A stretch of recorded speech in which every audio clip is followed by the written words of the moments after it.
Morning students, आपका exam है परसों। तो आप देखिए मैथ्स के पेपर के लिए थोड़ा सा हम रिवीजन कर लें। जो भी आपके चैप्टर में आएंगे किस तरह से क्वेश्चन बनते हैं या जो भी तैयारी है कुछ रह गया है तो कुछ बेसिक कंसेप्ट है वो क्लियर कर लेते हैं। कुछ देखो आपको क्वेश्चन कुछ आते हैं डेसिमल वाला चैप्टर है इसमें, तो प्रोडक्ट पूछा जा सकता है। क्या होता है? प्रोडक्ट। प्रोडक्ट का मतलब होता है मल्टीप्लाई। क्या मतलब होता है? यानी मल्टीप्लाई करना है आपको। अब कोई भी दो नंबर का प्रोडक्ट पूछ लिया, जैसे 2.5 इंटू 1.5, इसका प्रोडक्ट पूछा तो पहले तो आप जैसे मल्टीप्लाई करते आए हैं वैसे ही मल्टीप्लाई कर लें। जैसे देखो 2.5 1.5 मल्टीप्लाई किया, 5 5 जा 25 कैरी 2, 5 2 जा 10 और 2 12, नीचे एक क्रॉस लगा, 1 को 5 से किया 5, 1 को 2 से किया 2। अब प्लस कर लो, 5 5 और 2 7, 2 और 1 3। जैसे अपन मल्टीप्लाई करते आए हैं, बड़े नंबर है तो बड़ों से कर लो। अब पॉइंट देखो कि पॉइंट के बाद इधर भी 1 डिजिट है इधर भी 1 डिजिट है, तो टोटल मिला के कितने डिजिट हो गए? 2। तो इधर से शुरू करें 1 2 डिजिट आगे पॉइंट। तो ये हो गया आपका प्रोडक्ट निकालना। कुछ नंबर होते हैं जिनका डायरेक्ट प्रोडक्ट निकाल सकते हो, जैसे 2.1 इंटू 10। अब 10 का मतलब है 2 1 जो भी नंबर है वो है और आगे लगा दिया 0, और इसमें पॉइंट नहीं है, केवल इधर ही पॉइंट है एक डिजिट में, तो एक डिजिट आगे लगा दिया पॉइंट। ऐसे देखो जैसे मान लो मैंने लिखा इंटू 100, तो देखो 2 1 और 100 की डबल 0 लगा दी, डायरेक्ट कर दिया, 1 डिजिट आगे पॉइंट लगा दिया। मान लो इसकी जगह पे लिखा होता 2 2.1 2.21 इंटू 100 लिखा होता, तो सबसे पहले तो अपन 2 2 1 ये पूरा लिखते, 100 की 2 0 लगाते।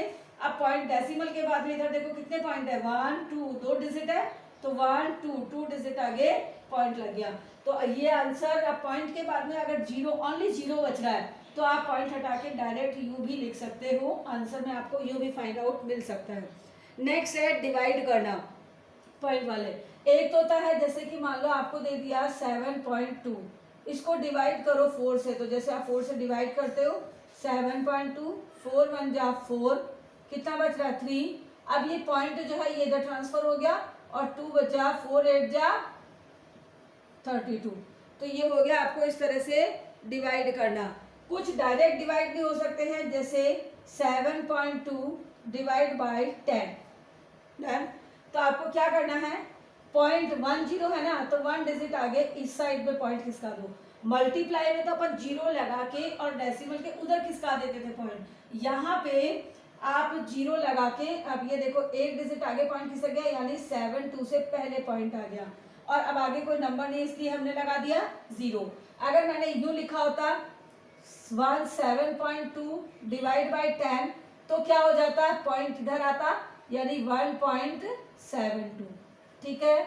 आप ये 100 से भी हो सकता है, जैसे मैंने लिखा 1.17.2 डिवाइड बाई 100 डायरेक्ट, तो 100 में 2 जीरो है तो 2 डिजिट आगे पॉइंट यहाँ आ जाएगा, तो यानी 0.172, आगे कोई नंबर नहीं है तो हमने लगा दिया 0।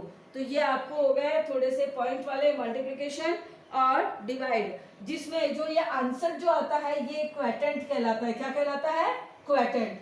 जो रिमाइंडर अगर बच जाए यहाँ पे, मान लो अगर यहाँ कुछ बच रहा है तो वो उसका रिमाइंडर होता है। ठीक है। ये होता है डिविडेंड। क्या कहलाता है? डिविडेंड। जिसको यानी इसको आप डिवाइड कर रहे हो तो ये कहलाएगा डिविडेंड, और जिससे आप डिवाइड कर रहे हो ये कहलाएगा डिवाइजर। क्या कहलाएगा? डिवाइजर, यानी डिवाइड करने वाला। आंसर क्वेश्चन कहलाएगा, नीचे जो अगर कुछ बच गया है तो वो कहलाएगा रिमाइंडर। तो ये हुआ। अब है नेगेटिव रेशनल नंबर या पॉजिटिव रेशनल नंबर। तो जैसे किसी रेशनल नंबर में अगर माइनस का नंबर माइनस आ रहा है तो वो नेगेटिव रेशनल नंबर है, जैसे -2/3 क्या हो गया? Negative rational number. या 2/-3 तो भी ये क्या हो गया? नेगेटिव रेशनल नंबर हो गया। क्या हो गया? Negative rational number. लेकिन अगर ये आ जाए 2/3, तो यहाँ एक भी जगह माइनस नहीं है। अगर एक जगह माइनस है तो वो नेगेटिव रेशनल नंबर है, लेकिन अगर है ही नहीं माइनस का निशान तो ये पॉजिटिव कहलाएगा। क्या कहलाएगा? पॉजिटिव रेशनल नंबर, ठीक है। और अगर दोनों तरफ ही माइनस है ऊपर नीचे तो भी वो पॉजिटिव ही कहलाएगा। जैसे मान लो -2 और -3 हो जाता है तो माइनस माइनस प्लस हो जाता है। जब दोनों तरफ माइनस हो ना तो भी पॉजिटिव रैशनल नंबर ही कहलाएगा। या तो दोनों तरफ ही कोई साइन नहीं हो तो पॉजिटिव रेशनल नंबर, या दोनों तरफ ही माइनस हो ऊपर नीचे तो भी पॉजिटिव रेशनल नंबर ही कहलाता है। लेकिन अगर ऊपर या नीचे एक बार माइनस है तो फिर वो कहलाएगा नेगेटिव रेशनल नंबर, ठीक है। और इस तरह के और क्वेश्चन देखिए कि कुछ होते हैं स्टैंडर्ड फॉर्म में लिखना। जैसे मान लो आपको दे दिया माइनस का 60 अपॉन माइनस का 80, सॉरी अपॉन 80, -60 अपॉन 80। अब इसको स्टैंडर्ड फॉर्म में लिखना है। किस में लिखना है? स्टैंडर्ड स्टैंडर्ड फॉर्म का मतलब है इसको काट लो जहां तक कटता है। जैसे 10 से 10 आखिरी तक काटना है, जहां तक कटता है वहां बंद करना है, जहां कटना बंद हो जाता है। तो ये हो गया माइनस का 6 अपॉन 8। अब देखो 6 और 8 2 की टेबल से डिवाइड हो रहे हैं। कितने टाइम हो रहे हैं? माइनस तो साइन नहीं चेंज होगा। 2 से डिवाइड किया 6 को तो कितने टाइम गया 3, और 4 को डिवाइड किया 2 से तो आया 2 4 जा 8। लेकिन 3 और 4 किसी एक टेबल से डिवाइड नहीं हो रहे। 4 तो 2 से डिवाइड हो रहा है लेकिन ये नहीं हो रहा। 3 से डिवाइड हो रहा है लेकिन 4 से नहीं हो रहा।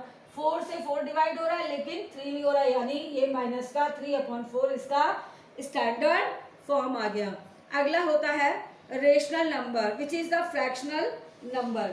फ्रैक्शनल नंबर कौन सा है? फ्रैक्शनल नंबर यानी बाकायदा प्रॉपरली फ्रैक्शन में लिखा हो वो फ्रैक्शनल नंबर होता है। लेकिन अगर कहीं माइनस का साइन आ गया तो फिर वो फ्रैक्शनल नंबर नहीं है। जैसे यूं लिखा हो -2 अपॉन 4 तो ये फ्रैक्शनल नंबर नहीं है। लेकिन अगर लिखा है 2 अपॉन 4 तो ये फ्रैक्शनल नंबर है। क्या है? फ्रैक्शनल नंबर है। लेकिन अगर 2 अपॉन 0 लिखा है तो भी ये फ्रैक्शनल नंबर नहीं है। समझ में आ गया? नीचे 0 आ जाए तो फ्रैक्शनल नंबर नहीं है, या फिर माइनस का कहीं निशान आ जाए तो फ्रैक्शनल नंबर नहीं है। बस केवल डायरेक्ट आपको दिखाओ जिसमें कोई साइन नहीं हो और फ्रैक्शन में लिखा हो तो ही वो फ्रैक्शनल नंबर कहलाएगा। अब होते हैं कि कौन सा इसमें न्यूमरेटर निकालना डिनोमिनेटर निकालना। जैसे मान लो 5 अपॉन 2 है तो इसमें पूछ ले कि न्यूमरेटर कौन सा है, तो ऊपर वाला नंबर जो होता है वो न्यूमरेटर कहलाता है। क्या कहलाता है? न्यूमरेटर। और नीचे वाला नंबर जो होता है वो कहलाता है डिनोमिनेटर। क्या कहलाता है? डिनोमिनेटर। ऊपर वाला नंबर न्यूमरेटर और नीचे वाला नंबर डिनोमिनेटर कहलाता है। बाकी का रिवीजन नेक्स्ट क्लास में करेंगे। Thank you.